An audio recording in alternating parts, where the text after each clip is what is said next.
प्रदेश तहमा जानुस्, त्यहाँ यति भ्रष्टाचार छ। त्यो पहिल्यै कमिसन मागेर हामीलाई योजना बाँड्यो भनेर गाउँ गाउँमा तपाईँ सुन्न पाउनुहुन्छ। अनि यसैको लागि हो त यत्रो चाहिँ हामीले साधन स्रोतहरू खर्च गरेको। हाम्रो शिक्षा प्रणाली हेर्नुहोस्, शिक्षा प्रणालीमा शिक्षा विधेयक आएको छ। त्यो शिक्षा विधेयकले नेपालको आजको राष्ट्रिय आवश्यकता, आफ्नो देशलाई स्वाधीन बनाउने, स्वाभिमानी नागरिक जन्माउने, देशको आवश्यकता पुरा गर्नेतर्फ होइन। त्यसले शिक्षा क्षेत्रमा विदेशीको हस्तक्षेप बढाउने र कथित प्रविधि खास विषयको नाममा नेपालका शिक्षाले विद्यालयहरूको मनोबल खस्काएर अनि नेपालीहरूलाई प्रामुखापेक्षी बनाउने बाटो त्यसले अङ्गीकार गरेको छ। त्यसैले प्रणालीभित्रै ऐन कानुनको माध्यमबाट संरचनागत कुराबाट पनि त्रुटि छन्, त्यसलाई पनि सच्याउनु पर्यो, परिवर्तन गर्नु पर्यो। र जहाँसम्म व्यक्तिहरू फेरि देशप्रति कटिबद्ध भएन, देशभक्त भएन भने त हुँदैन। त्यो स्थितिमा निर्वाचनको माध्यमबाट नेपाली जनताले यस्ता पात्र र चरित्रहरूलाई पराजित गर्नु पर्यो। यदि नेपाली भएर नेपालको चिरकालीन अस्तित्वको संरक्षण गर्न चाहने हो, हामी स्वाभिमानपूर्वक बाँच्न चाहने हो, यो देश कहिल्यै पनि कसैको पराधीन भएन। भारत जस्तो देश पराधीन थियो अङ्ग्रेजको कैयौँ वर्षसम्म। चीनमा बेलायती र जापानिजहरूले आक्रमण गरेर त्यहाँका कैयौँ भूभागहरू कब्जा गरेको थियो। हामी यस्तो बहादुर देशका जनता जो दोस्रो विश्वयुद्धमा फासिजमको विरुद्ध लड्यौँ, त्यो साम्राज्यवादको विरुद्ध लड्यौँ, जसले आफूलाई वीर गोर्खाली भनेर चिनायो। भारतका अङ्ग्रेजहरूलाई सहयोग गर्यो उनीहरूको रक्षाको लागि, स्वतन्त्र भारतलाई सहयोग गर्यो। आज पनि गोर्खालीहरू भारतको सेनामा छन्। अनि यहाँ के बनाइएको छ? हामी गरिब छौँ, हामी कमजोर छौँ। यहाँका सुनखानी, यहाँको पेट्रोलियम पदार्थ, इन्धन हाम्रो झापादेखि तराईका कैयौँ भूभागमा जमिन मुनि छ। भारतले आसामबाट तानिराखेको छ। हाम्रो मुस्ताङमा युरेनियम छ, हाम्रा अमूल्य जडीबुटीहरू छन्, वन जङ्गल छन्, जतासक्यो ततै हरियाली भएको देश छ। तर के गरिएको छ? हामी त गरिब छौँ, हामी केही गर्न सक्दैनौँ भने यहाँ बनाइएको छ जुन देशका नागरिकहरूले अर्बौँ रुपियाँ विदेशका विश्वविद्यालय र शिक्षालयमा तिरेर अस्ट्रेलिया जस्तो देशको त चौथो देश हो नेपाल आम्दानी दिलाउने। अनि जुन देशको जनशक्ति सारा विदेशमा पठाएको छ, अनि सबै विदेशीहरूलाई नेपाल भित्र आएर विप्रेषणबाट हामी जति रकम पाउँछौँ त्योभन्दा बढी एउटा अध्ययनअनुसार विदेशीहरूले यहाँबाट रकम लैजान्छन् भन्ने छ।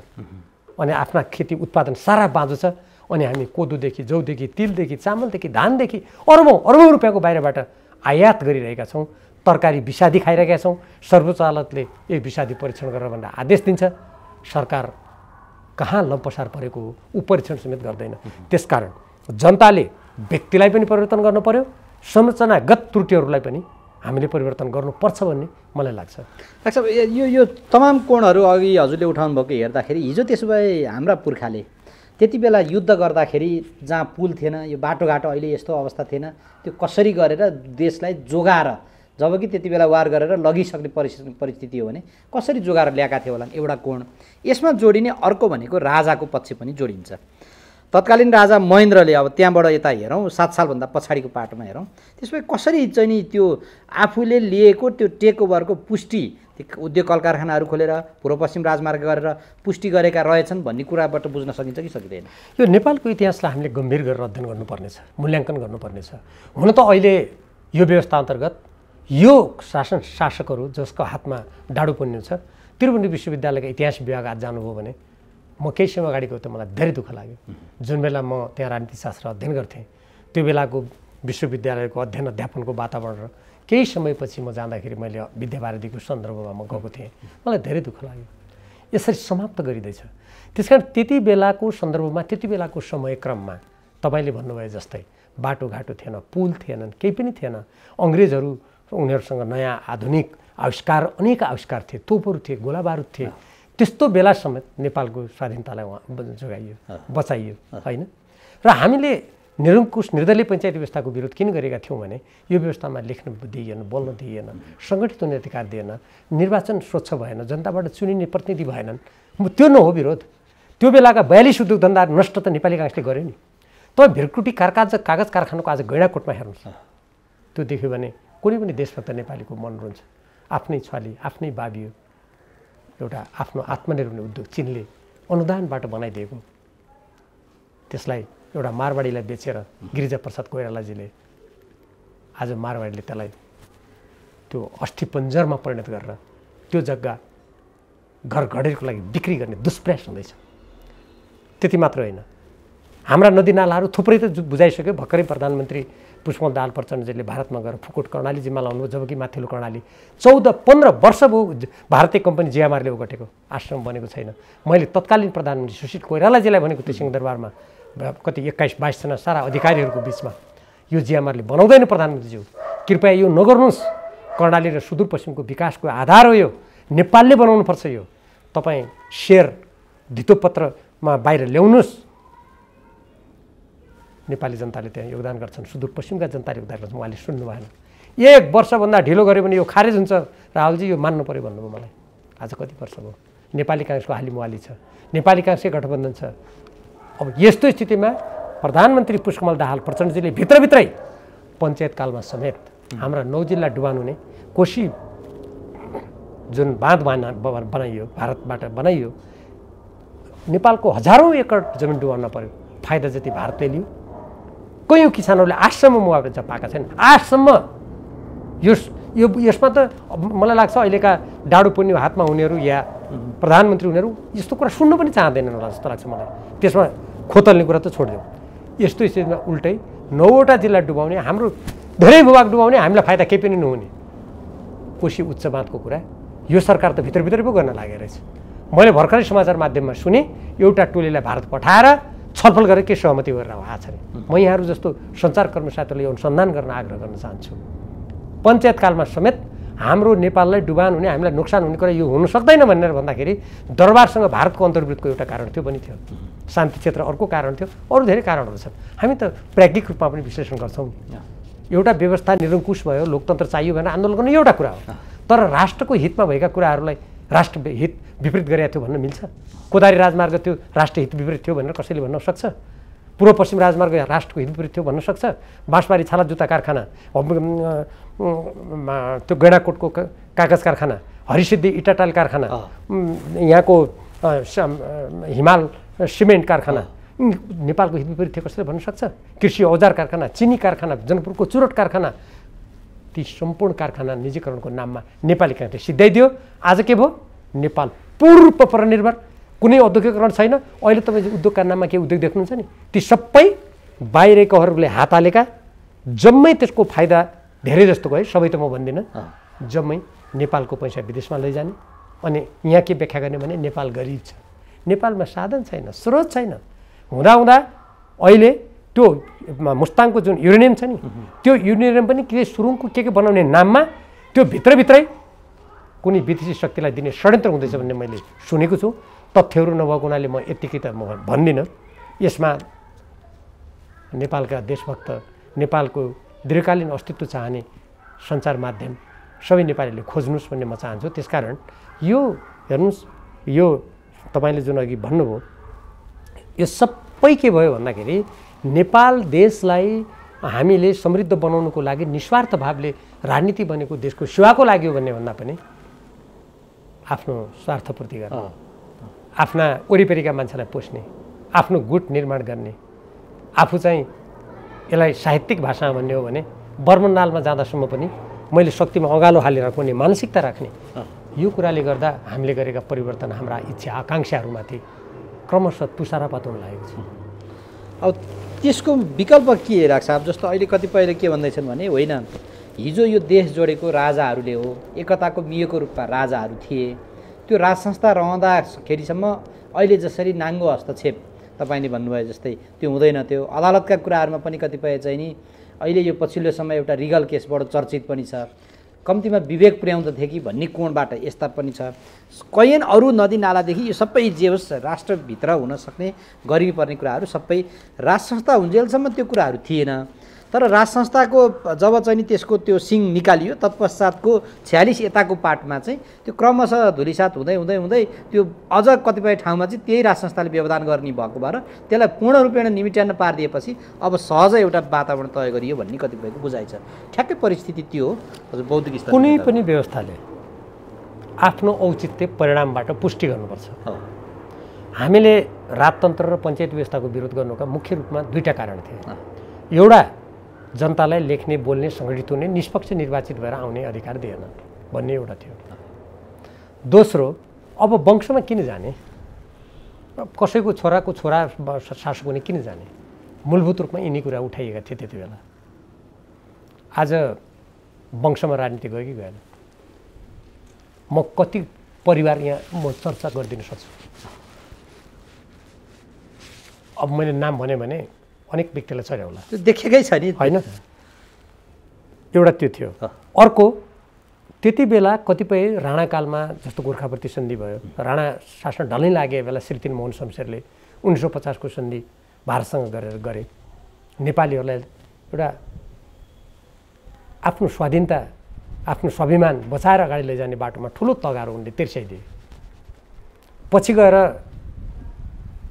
1965 हो जस्तो लाग्छ मलाई, त्यति बेला भारतसँग पत्र आदान प्रदान गरेर हात हतियार जति किन्नु पर्यो भने भारतको अनुमति लिनुपर्ने गरेर नेपालको सार्वभौम सत्तालाई सीमित बनाउने खालको कुकृत्य गरियो। आज विमानस्थलमा तपाईँले विचार गर्नुभयो होला, जुत्ता समेत फुकालेर नेपालका सुरक्षा निकायले जाँच गरिसकेपछि भारतीय जहाजमा चढ्नको लागि एउटा खोको राखेर भारतीय सुरक्षाकर्मीले त्यहाँ परीक्षण गर्छ। मैले त्यसको विरोध गरेको छु, संसदमा बोलेको छु, हटाऊ भनेको छु। कुन शक्ति हो त्यसलाई त्यहाँ राखिराख्ने? त्यो स्थिति छ।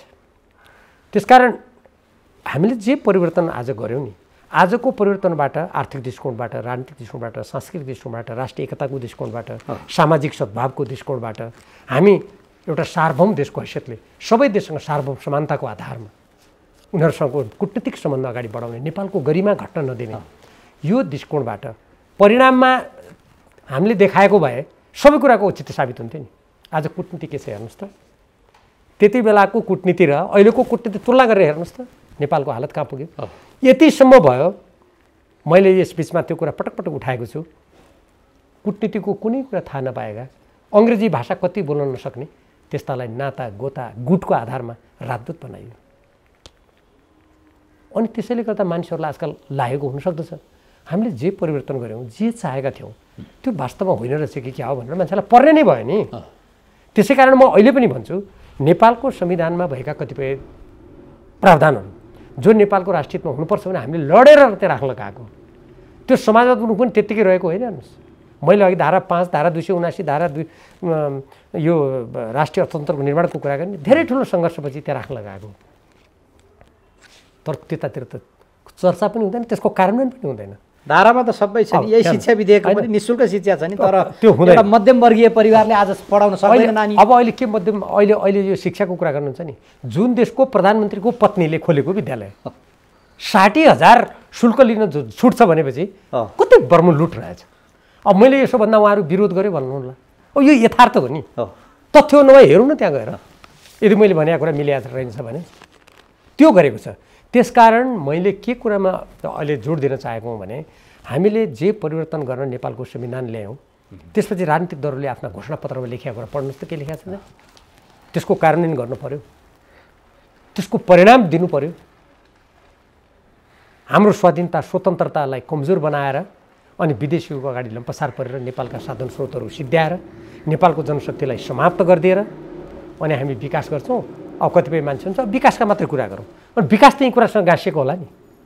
जनशक्ति नभइकन मेरो गाउँमा म भर्खरै केही समय अगाडि आएँ, काम गर्ने मान्छे छैन, सडक बनाउने नेपाली मान्छे छैन, अनि विकास पनि यहाँ कसले गर्छ? अब त्यहाँ कसले गर्ने? त्यहाँ गाउँमा बन्देल र बाँदर मात्रै छन्, तिनले आएर गर्छन्। सामान्यभन्दा सामान्य कामको त्यहाँ जेमी चाहियो भने भारतीय नागरिकको आवश्यकता परिसक्यो। एकातिर नागरिकताको खुकुलो बनाएर विदेशीलाई हुल्ने, अनि आफ्ना नागरिकहरूलाई सबैलाई विदेशमा गाडी धुने, पेट्रोल पम्पमा तेल हाल्ने, भाँडा माझ्ने। आज सुदूरपश्चिमका गाउँ बस्तीहरूबाट महिलाहरू ताँती लागेर भारतका बेङ्गलोर र मुम्बईमा सबै घरमा भाँडा मान्ने, उनीहरूका केटाकेटीलाई हेर्ने धन्दामा सम्पूर्ण रूपमा तपाईँ कल्पना गर्न सक्नुहुन्न। यो सबै राज्यले नीति बनाएको छ, यो विदेशीहरूको इसारामा, उनीहरूको आडमा आफ्नो सत्तालाई टिकाइराख्नको लागि गरेको घृणित काम हो। त्यसैले यस्ता कामहरू अहिलेको संविधान पार्टीहरूले जे सिद्धान्त बनाएका छन्, मार्क्सवाद, लेनिनवाद, अझ त्यसैमा कसैका माओवाद, लोकतान्त्रिक प्रणाली, आत्मनिर्भर अर्थतन्त्र, के भइरहेछ आज? त्यो गरिरहेछ। म नेपाल सरकारका प्रधानमन्त्री र राजनीतिक दलका यी जिम्मेवार व्यक्तिहरूलाई यहीँबाट म प्रश्न गर्न चाहन्छु, सम्पूर्ण नेपालीको तर्फबाट। तपाईँहरू 1, 2, 3, 4 संविधानमा लेखेका विगतमा आफ्ना घोषणापत्रमा लेखेका कुराको कार्यान्वयन भएको देखाउनुहोस् न त। अहिले मैले अघि भने अगाडि नै जहाँ गठबन्धन हुन्छ, विचार नीति सिद्धान्त त्यागिन्छ, त्यहाँ राजनीतिक दलका नेतालाई अनि हामीले हानेको ढुङ्गाले कसरी लाग्छ र डाक्टर साहब? जो यदि जनताको आवाज नसुन्ने हो भने जनता सार्वभौम भनेर किन भने त नेपालको संविधानमा? आफ्नो देशमा विदेशी प्रधानमन्त्रीले आएर म यस्तो बनाउँछु उस्तो बनाउँछु भन्दा चुक्क पनि नबोल्नेहरूले अनि हामी देशभक्त हौँ भनेर या प्रधानमन्त्री हुँदा पार्टीका ठुल्ठुला पदमा बस्दा अनि हामीले शपथ खाएका छौँ यो देशको हितको लागि काम गर्छौँ, यो देशको स्वाधीनताको लागि काम गर्छौँ, कसैको डर त्रासमा नपरी काम गर्छौँ भनेर शपथ हो, अर्थ के भयो त? अनि त्यसको औचित्य के? नेपालको राज्य सरकारले कहिल्यै अनुभूति हुने गरेर काम नगरिदिने, त्यहाँको कम्तीमा त्यहाँको त सरकार छ, स्थानीय सरकार छन्, त्यहाँ चाहिँ यो चाहिँ हाम्रो क्षेत्र भनिदिने, त्यो स्थानीय सरकारले ल केन्द्र सरकारको पाटो पनि छोडौँ, खास हेर्न पर्ने उसैले होला, त्यसले पनि त्यहाँ अनुभूति गराउन सकेन भने ती जनता त बिचरा अनि उताको आयो भनेदेखि त स्वाभाविक रूपमा उता टाँसिन पर्ने होला नि त डाक्टर साहब। त्यो चाहिँ के हो? नेपालको सरकारले त्यो विवादित क्षेत्रमा यो हाम्रो क्षेत्र हो भनेर त्यहाँ राज्यका न्यूनतम जे हुन्छ अनुभूति गराउनुपर्छ कि पर्दैन? राज्य भएको एउटा प्रश्न छ, यो सबैले बुझेको कुरा हो। राज्यको पहिलो कर्तव्य नै आफ्नो सिमानाको रक्षा, जनताको सुरक्षा पहिलो कर्तव्य हो। टङ्कप्रसाद आचार्यजीको नेतृत्वमा नेपालमा प्रजा परिषद आउनुभन्दा अगाडि नेपालमा राजनीतिक दल थिए? नेपाल थियो नि, गाउँ बस्ती थियो नि, नेपाली भाषा बोल्थ्यौ नि, अरू भाषा पनि बोलिन्थ्यो नि, कति सामाजिक सद्भाव थियो? सामाजिक सद्भाव बिथोल्नलाई हेर्नुहोस् के भइरहेछ नेपालमा अहिले।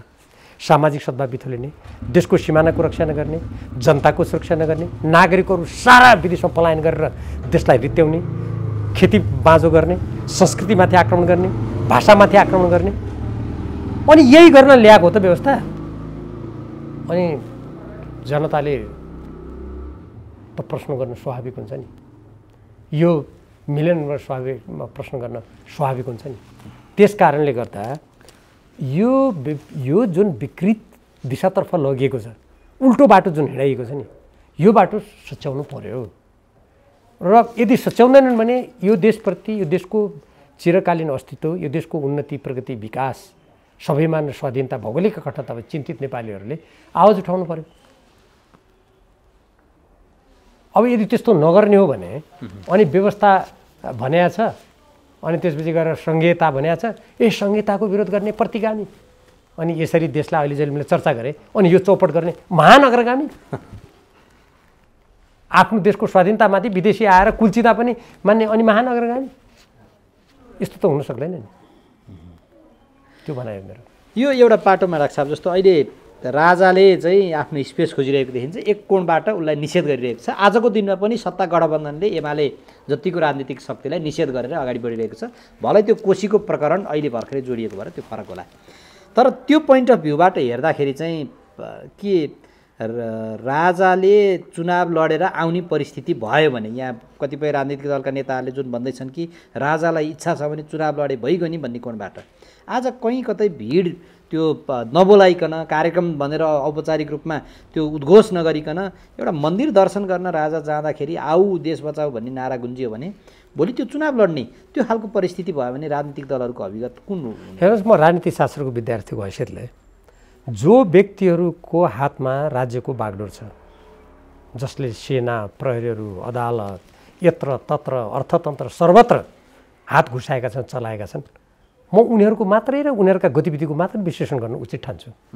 जुन मान्छेहरूको हातमा त्यो छैन, अब मान्छेहरू त बहुदलीय व्यवस्था हो, को के माग गर्लान्, कसले के भन्लान्, कसले के भन्लान्, यहाँ त बोल्ने लेख्ने सङ्गठन गर्ने अधिकार छ भनेर त नेपालको संविधानमै लेखेको छ नि, अरू देशमा पनि हुन्छ।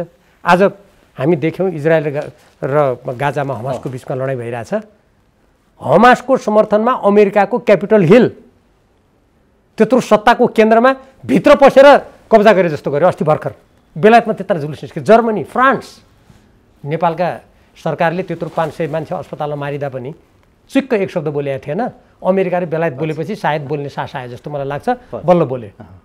यद्यपि हमासले गरेको क्रियाकलापप्रति हामी सहमत छैनौँ, हाम्रा नेपाली मारिएका छन्, हामीले निन्दा गरेका छौँ, हामीलाई दुःख लागेको छ, तर प्यालेस्टिनी जनताको भूमि र राज्यको अधिकारको बारेमा त नेपालले त युएनदेखि सर्वोत्तम पञ्चायतकालदेखि बोल्दै आएको विषय हो नि।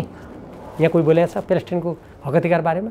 जहाँ वर्षौँ वर्षौँ उनीहरूका केटाकेटी मारेका छन्, उनीहरूको यति अत्याचार गरिएको छ उनीहरूमाथि, उनीहरूलाई राज्य पनि बनाइएको छ होइन। उदाहरणको लागि मैले त्यो कुरा यहाँ किन जोडेको भने अब यहाँ जो व्यक्ति सत्तामा छैन, तपाईँले राजाको धेरै कुरा पटक सोध्नुभयो, अनि राजा के राजा भने हिजोको राजगद्दीमा बसेर सिंहासनमा बसिरहेको राजा जसको हातमा पुलिस प्रहरी सेना छन् र म यहाँ टिप्पणी गरेर राजाले यस्तो गर्नुपर्थ्यो उस्तो गर्नुपर्थ्यो मैले भन्नुको के औचित्य छ? म त त्यसलाई भन्छु जसले नेपालको संविधान हामीले यत्रो निर्माण गऱ्यौँ र त्यो निर्माण गरेर त्यो सम्पूर्ण कुराको अधिकार जसले उपयोग गरिराखेका छन् उनीहरू जिम्मेवार छन् नि।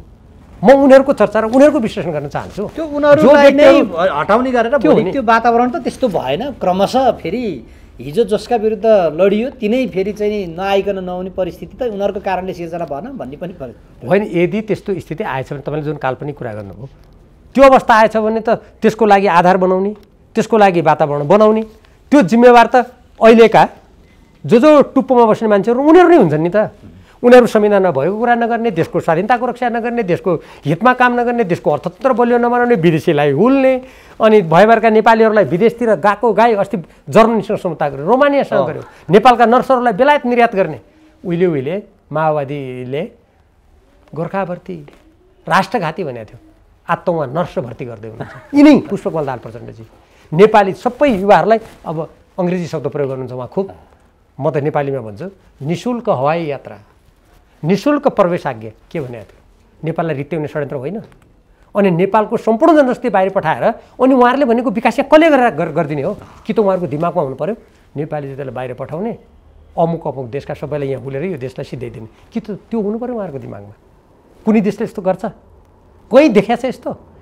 भने जसको मैले अघि तपाईँलाई दोहोरिने भयो देशको जुन आफ्नो हामी नरम शक्ति भन्छौँ जसमा हाम्रो संस्कृति, साहित्य, शिक्षा, बौद्धिकतामा गीत सङ्गीत साध्य आदि पर्छ त्यसलाई पनि सिधाइदिने। अब जुन कडा शक्ति अर्थात् सैनिक शक्ति भनेर भनिन्छ, सैनिक शक्ति त अनि त्यो सैनिक शक्तिलाई यिनै गठबन्धनका मान्छेहरूले संसदमा बोलेको तपाईँले सुन्नु भएन? सेनालाई बजेट नदिउँ, सेनालाई सङ्ख्या घटाउँ, हामीले कसैसँग लड्नु पनि छैन, लडे पनि हामी जित्दैनौँ, पहिले भविष्यवाणी गरिदियो उनीहरूले। जबकि यो देशको सेनाले मैले अघि नै भनिसकेँ कहाँ लडेर कसलाई सहयोग गरेको थियो। जति बेला नेपाल स्वतन्त्र र नेपालको सेना बलियो थियो नि उति बेला भारत जस्तो देश त अङ्ग्रेजको अधीनमा थियो। अब तपाईँ अफगानिस्तानलाई हेर्नुहोस्, अफगानिस्तान पनि भूपरिवेष्टित देश हो नि, बेलायती साम्राज्यवादलाई हरायो, त्यत्रो शक्तिशाली अति महाशक्ति सोभियत सङ्घलाई हरायो, आजको महाशक्ति अमेरिकालाई हरायो। तर यहाँका नेपाल जस्तो वीर गोर्खाली भनेर बसेको देशलाई पहिले घोषणा गरिदिन्छन् हामी सबैसँग हार्छौँ, सेना पनि नराख, केही पनि नराख, अनि सेना नभएको देशको सार्वभौमसत्ता जोगिन्छ। संसारका सबै देश लडाइँमा जितेरै युद्धै गरिरहेछन्, त्यहाँ किन सेना छ? यो के हो त भन्नुहुन्छ भने मैले अघि जुन कुरा चर्चा गरेँ नि, योजनाबद्ध रूपमा नेपाल गरिब छ, नेपाल कमजोर छ, नेपाल केही सक्दैन भनेर नेपालीहरूलाई मनोवैज्ञानिक रूपमा हतप्रभ बनाइदिने, निराश बनाइदिने र नेपालको अस्तित्व समाप्त गर्ने। अब त्यो बुझेर हो कि नबुझेर हो त्यो हो। र तपाईँले जुन राजनीतिक दल म एउटा कुरा टुङ्गाइहाल्नु अघि तपाईँले जुन अनि अब भोलि केही गरी जे कुराको विरुद्ध लड्यो, जुन व्यवस्था फाल्यो त्यही फर्क्यो भने के गर्ने जुन तपाईँले भन्नुभयो, यदि त्यस्तो भयो भने त यसको सम्पूर्ण जिम्मेवारी अहिलेका राजनीतिक दलका ठुला हुँ भन्ने अधिकार प्राप्त अख्तियार प्राप्त व्यक्ति, यो सरकार चलाएर जुन तपाईँले 30 वर्षसम्म यो बहुदल आएको अनि गणतन्त्र आएको यतिका वर्ष भयो भन्नुभयो नि, यस बिचमा हेर्नुहोस् त खेलहरू कस्ता भए सत्ताको लागि यति घृणित, त्यहाँ कुनै सिद्धान्त छैन, जसले जोसँग मिले पनि हुने, अनि भन्ने के यति महिना तिमी मन्त्री खाऊ, यति बाँडीचुँडी खाऊ। मलाई त आश्चर्य लाग्छ, घरको दाजुभाइले पनि यसरी बाँडीचुँडी खाऊ, प्रत्येक कुरा भत्तामुङ हुने गरिकन भन्नु मिल्दैन भने यो राज्य हो नि। अब यदि यस्तो व्यथितिको कारणले कुनै अन्यथा केही भइहाल्यो भने काल्पनिक कुरा हो, त्यसको जिम्मेवार त उहाँहरू नै हुनुहुन्छ। अब उहाँहरू त आजको दिनमा सत्ता स्वार्थको लागि जे पनि गर्नु होला, त्यहाँनिर पार्टीमा लागेका लामो समय योगदान गरेका, पार्टी भनेको विचार नीतिले चल्नुपर्ने होला, त्यो नीति कुनै नेताको बन्दकीले अथवा उसको लहरमा लागेर त्यसमा नीतिमा बिर्को लगाइएको परिस्थितिमा त्यहाँभित्र रहेका दोस्रो लेयरका तेस्रो लेयरका त्यो जो लाग्दैछन् तीहरूले घचघच्याएर होइन हाम्रो मूल बाटो यतापट्टि हो, गलत भयो भन्ने कोणबाट आवाज जसरी तपाईँले दिनुहुन्छ त्यहाँ किन दिन सक्दैन? अब हेर्नुहोस् कसले दिएन किन दिएन त उहाँहरूलाई सोध्नु भने थाहा होला। तर मैले जुन 50 वर्ष पार्टीमा खास गरी नेकपा एमालेको कुरा गर्ने हो भने नेकपा एमालेको वर्तमान विधानमा पनि प्रस्तावना पढ्नुभयो भने सदस्यहरू सार्वभौम हुनेछन् भनेर लेखेको छ, फरक मतको कदर गरिनेछ भनेर लेखेको छ। हामी जनताको बहुदलीय जनवादमा विश्वास गर्छौँ, त्यसलाई त कार्यक्रम नै सिद्धान्तै मानेको छ। जनताको बहुदल भने के लोकतान्त्रिक अभ्यासमा आन्तरिक लोकतन्त्र हुने, स्वच्छ निर्वाचन हुने, कार्यकर्ताबाट नेताहरू अनुमोदित हुनुपर्ने र राज्य चलाउनुको लागि पनि जनताबाट अनुमोदित हुनु। कति राम्रो कुरा। म हेर्नुहोस् यतिका निर्वाचन लडेँ, कतिपय ठाउँमा त तपाईँ कल्पना गर्न सक्नुहुन्न लोकतन्त्रमा त्यस्तो हुन्छ भने धाँधली, गुन्डागर्दी, पैसाको दुरुपयोग हुँदा आजकल ती कुराहरू पार्टीका आन्तरिक अधिवेशन र सम्मेलनसँग देखिन थालेका छन्। यो धेरै दुःखको कुरा हो। त्यसकारण अब को बोल्दैन, किन भन्दैन, त्यो त उहाँहरूलाई सोद्धा थाहा हुन्छ। तर मैले बुझेको के हो भने हामी त मार्क्सवादी लेनिनवाद, नेपाल कम्युनिस्ट पार्टी एकीकृत मार्क्सवादी लेनिनवादी। मार्क्सवादी लेनिनवाद भने के, त्यो अब व्याख्या गऱ्यो भने तपाईँको यो संक्षिप्त उत्तरबाट लामो पनि यो सम्भव छैन। जनताको बहुदलीय जात भने के, हामी त्यो सिद्धान्तलाई यदि मन वचन कर्मले आत्मसात गर्छौँ र देशको हितलाई सर्वोपरि राख्छौँ भने नेकपा एमाले अहिले पनि शक्तिशाली भएर अगाडि बढ्छ। तर तपाईँले अघि एउटा कुरा भनिहाल्नुभयो, त्यहाँका अरू धेरै चर्चाहरू म अहिले गर्न चाहन्न। अरू राजनीतिक दलको कुरा त तपाईँले देख्नुभयो नि, काङ्ग्रेसमा अहिले के भयो, अहिले पछिल्लो कालमा देख्दै हुनुहुन्छ। 2048 सालमा बहुदलीय व्यवस्था ल्याउँदा जुन निर्वाचन भयो, उहाँहरूले निर्वाचनमा के गर्नुभयो, म पहिले निर्वाचन लडेको थिएँ, जहाँ गयो ढुङ्गामुढा। कम्युनिस्टले 60 वर्षकालाई मार्छ, आमा दिदी भन्न पाइँदैन, यो सबै सम्पत्तिलाई जान्छ, कुरा नगर्नुहोस्। त्यस्तो कुराको सामना गऱ्यौँ हामीले। जे होस् उहाँले जे गरेर बहुमत ल्याउनु भयो, के गर्नुभयो गिरिजाप्रसाद कोइरालाजीले? पहिलो पटक संसद भङ्ग गरिदिएर उहाँले राजनीतिक अस्थिर वातावरण सिर्जना गर्नु पर्यो। त्यसपछि माओवादी, हामी यो देशमा यस्तो गर्छौँ र जन्मेको, आज माओवादी के गर्दैछन्? म त्यत्रो बलिदान दिने, म त्यो योद्धाहरूको सम्मान गर्छु, तर आज असमान सन्धि सम्झौता भनेर खारेज गर्ने भनेर विस्तारवादको विरुद्ध लड्नुपर्छ भनेर नेपालमा खनेका खाल्डाहरूमा झ्याउ जम्यो कि पानी जम्यो कि त्यो खन्ने योद्धाहरू कति मरे कि कति बाँचे कि हिसाब किताब छ। आज पुष्पकमल दाहाल प्रचण्डजीले हिसाब किताब गरेर त्यो बाटोमा गएको राजनीति देख्नुहुन्छ। त्यसकारण अब यो किन बोल्दैनन्, किन गर्दैनन् भन्ने कुरा, ती दलका कार्यकर्ता यदि देशप्रति इमान्दार छन्, सिद्धान्तप्रति इमान्दार छन्, आफ्नो भविष्यप्रति चिन्तित छन्, देशको भविष्यप्रति चिन्तित छन् भने उनीहरूले उठाउनु पर्यो। अब होइन राजनीति भनेको व्यक्तिगत स्वार्थपूर्ति गर्ने माध्यम हो, नाङ्गो नाच गरे पनि हुन्छ, जे गरे पनि हुन्छ भन्ने हो भने त त्यस्तोलाई औषधि गर्ने शक्ति केवल एउटै ठाउँमा छ, त्यो हो जनताको हातमा। जनताले देखाउलान्, अब खैर कुन रूपमा देखाउँछन् त्यो देखेला पनि अन्तिममा पनि छौँ। केही विषय यतापट्टि हेरौँ। कोशीमा देखिएको जुन त्यो सत्ता राजनीतिको खेल, त्यसमा एमाले सियो भनेर छिर्यो पनि भन्दैछन्। एमालेको भूमिका कुन रूपमा रहेको देख्नुहुन्छ त्यहाँ? र म त सबभन्दा पहिले नेपालको संविधानको धारा 269 बमोजिम आफ्नो दर्शन, सिद्धान्त र कार्यक्रम बमोजिम चल्नुपर्छ भनेर नेपालको संविधानले दिएको छ। नेकपा एमालेको कुरा गर्नुहुन्छ भने मार्क्सवाद लेनिनवाद भनेको यसलाई सिद्ध्याउनुपर्छ, यो अधिनायकवाद, कम्युनिस्ट सबै शब्दहरूले प्रहार गर्ने, निर्वाचनमा पनि हराउन लाग्ने, अनि अब त्यस्तासँग घाँटी जोडेर हिँड्न नेपालको संविधानको धारा 269 र नेकपा एमालेको जनताको बहुदलीय जनवाद, मार्क्सवाद लेनिनवादले दिन्छ जस्तो मलाई लाग्दैन। मैले त्यसकारण चुनावको बेला पनि भनेको थिएँ, विपरीत सिद्धान्त भएकाहरूसँग निर्वाचनभन्दा अगाडि साँठगाँठ गर्ने कुरा यो गन्तव्यहीन, आदर्शहीन, सिद्धान्तहीन यात्रा हो।